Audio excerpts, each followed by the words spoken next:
Thanks for joining us. You're watching ARIRANG News Break on this Thursday, May 19th. Live from Seoul, I'm Han Da-eun. The leaders of South Korea and Mongolia are about to start summit talks at presidential office of Cheong Wa Dae. President Park Geun-hye will sit down with her Mongolian counterpart Sakyajin Elvegdorj, who is on a 3-day visit to Korea.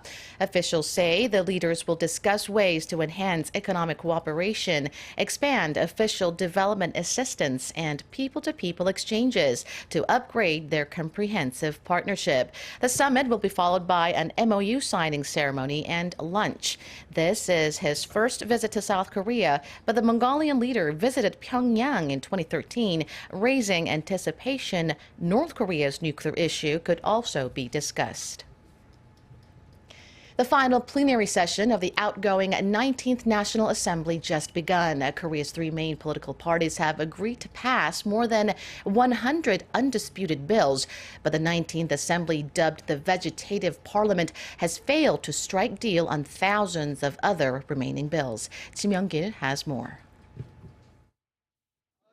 After 11th-hour negotiations, the three major parties agreed to pass 134 non-contentious bills on Thursday. However, around 10,000 bills have been scrapped as they failed to receive final parliamentary approval. Government-backed bills such as the 4 labor reform bills and a bill to promote Korea's service industry did not reach the floor due to the opposition's dissent. The ruling Saenuri party had been pushing these bills, saying they would serve as key tools to revitalize the economy. But the opposition bloc said they would merely serve to widen the gap between rich and poor. The opposition parties had been asking for revisions to a special law to extend the operation period of an investigation into the 2014 Seoul ferry disaster, but failed to reach an agreement with the ruling bloc. The outgoing 19th National Assembly has the dubious honor of being dubbed a vegetative legislature by critics who point out that it passed a record low number of bills. The floor leaders of the three leading parties will meet on Thursday afternoon to discuss on how to fill more than a dozen parliamentary panels for the incoming 20th National Assembly. Kim, ARIRANG News. Korea's producer prices rose for the first time in 11 months in April on the back of a recent pickup in oil prices. The Bank of Korea says prices edged up 0.2% last month from the previous one.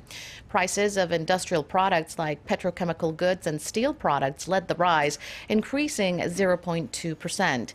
The price of Dubai crude, Korea's benchmark, rose over 10% in April compared to a month earlier. From a year earlier, though, producer prices were down about 3%. 2 powerful earthquakes rocked Ecuador on Wednesday, killing at least one and injuring dozens. The 6.7 and 6.8 magnitude quakes, which struck within hours of each other, cut electricity in coastal areas and prompted the government to shut down schools nationwide as a precaution. No tsunami warnings were issued. According to the U.S. Geological Survey, the quakes were aftershocks from last month's earthquake that killed at least 654 people and injured more than 4,000. The April 16th earthquake has been followed by hundreds of aftershocks, with several registering magnitude 6.0 or higher. The Korea Astronomy and Space Science Institute is teaming up with NASA to jointly develop a space observation satellite. The institute says a team led by Stephen Clark from NASA's Heliophysics Research Division will be visiting Korea next week to sign a joint research agreement. Heliophysics is a science that studies the interaction of the planetary environments between the Sun and the Earth. NASA has allocated $700 million from its annual budget to heliophysics research. The two agencies have been collaborating with each other since 2011, when they first signed an agreement on researching data sets of Solar Dynamics Observatory. In 2015, the two agencies developed and launched an MMS, or Magnetospheric Multiscale Mission Satellite.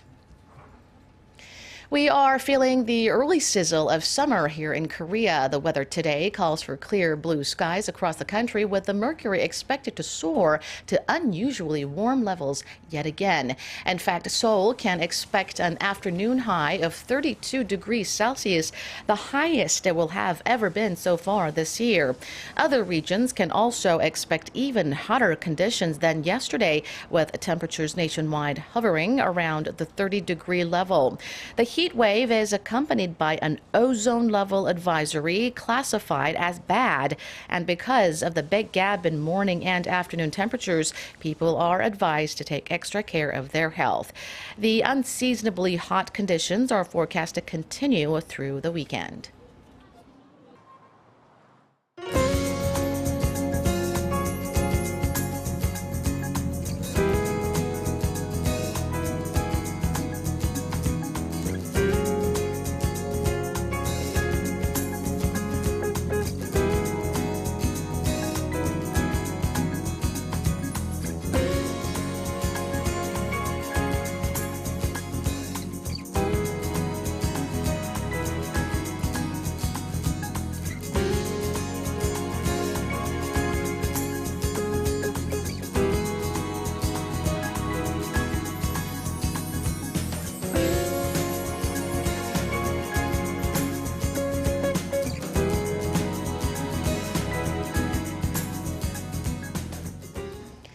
And that does it for now. Stay tuned for more domestic and global news coming up here on ARIRANG. Thank you for watching.